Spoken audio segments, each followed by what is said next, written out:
In section 8.4, we are using inverse operations to find a missing angle in a right triangle. So before we can learn how to do that, let's review what inverse operations are.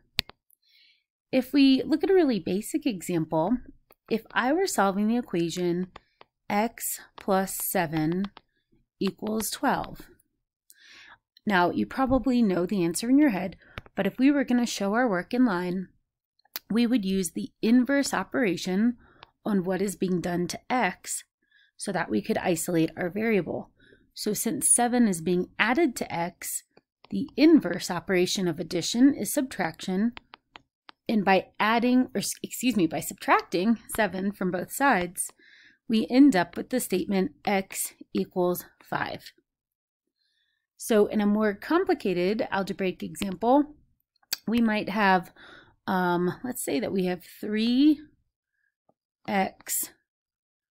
squared equals 27. So the first thing we would do is isolate x squared using the inverse operation that binds the 3 in the x squared. So since x squared is 3 times x squared, 3x squared is 3 times x squared, I would use the inverse of multiplication, which is division, and we would first divide both sides by 3. So we would be left with x squared equals 9. And then squaring a variable, the inverse is to take the square root. Remember, we must consider the positive and negative square root of 9. And we would be left with x equals plus or minus 3. So those are examples of how we've used inverse operations in algebra to solve and to isolate a variable. We're going to do the same with the trigonometric functions that we learned about in our last section. So in our notes on page 51, we have a review of inverse functions or inverse operations. And so when we talk about trigonometric functions, sine, cosine, and tangent, they each have their inverse function. So we will call the sine function inverse sine, or sometimes we will call this arc sine. So the inverse sine of a number is the same as the arc sine. For cosine, we have inverse cosine or arc cosine. And then lastly, for tangent, we have inverse tangent or arctangent. In this class, I will use the inverse notation where it looks like sine to the -1 power. But just know that's the same as saying arc sine, arc cosine, or arctangent. So let's look at one example of inverse functions and how we could use them to solve for an angle. Remember from our last section, we said that when we take the sine or the cosine or the tangent, the argument of that function is an angle.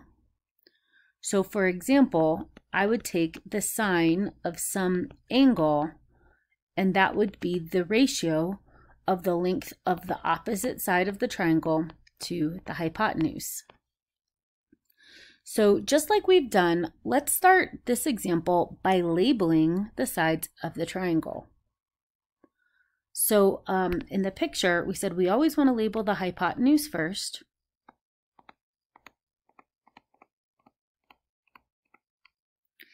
And then my angle of interest, this time is unknown, but my angle of interest is this angle x. So I'm still going to, from the vertex of angle x, go straight through the triangle. And the side that I hit is what we call the opposite side.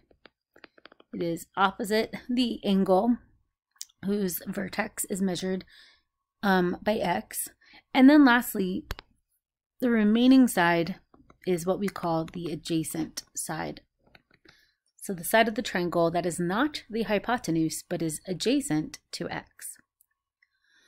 So following what we know about the three different trig functions that we learned about, sine, cosine, and tangent, we could set up the equation that the sine of x is equal to 36 over 52. So the opposite side over the hypotenuse. And that's what we have over here. Now to isolate x, we can't divide by sine, we can't subtract sine. The word sine itself has no meaning. Sine only has meaning when we are taking the sine of an angle.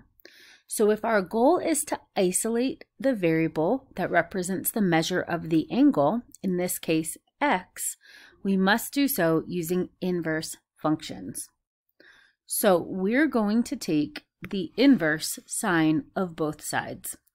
So if I rewrite the sine of x on the left, we're going to take the inverse sine of the sine of x. And then on the right side, we're going to take the inverse sine of 36 over 52.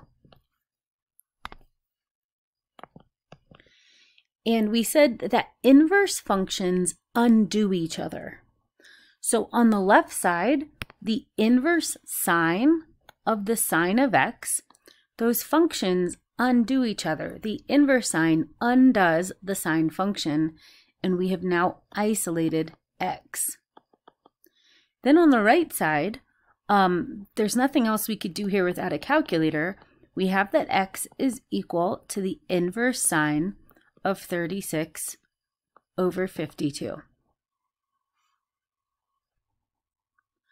So finally, we are at a place where we could solve and we could find x. So in our calculator, we want to make sure we're in degrees mode. We could select the inverse sine. So in my calculator, where I see sine on the menu, I'm going to hit the blue second button, and I'm going to hit the sine button. But by hitting the blue button first, I'll get the inverse sine. And then I just type in 36 divided by 52. So we get 43.813.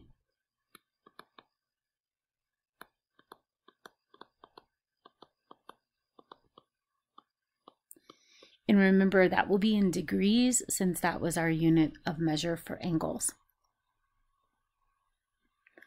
So we could make a generalization that the inverse sine, the inverse cosine, and the inverse tangent functions, we could generalize that our angle of interest is the inverse sine of its opposite over hypotenuse, or the inverse cosine of its adjacent side over hypotenuse, or the inverse tangent of the opposite side over the adjacent side of the triangle. So it's not really necessary to write out this middle line of our work. And I find that as students practice this more and more, they can kind of, in their head, know that they're taking the inverse sine of both sides. But it is worth remembering that the inverse sine is the only way to isolate the variable that is the argument of the sine function. And that, like all inverse functions or all inverse operations, the inverse trig operations undo the trig operations.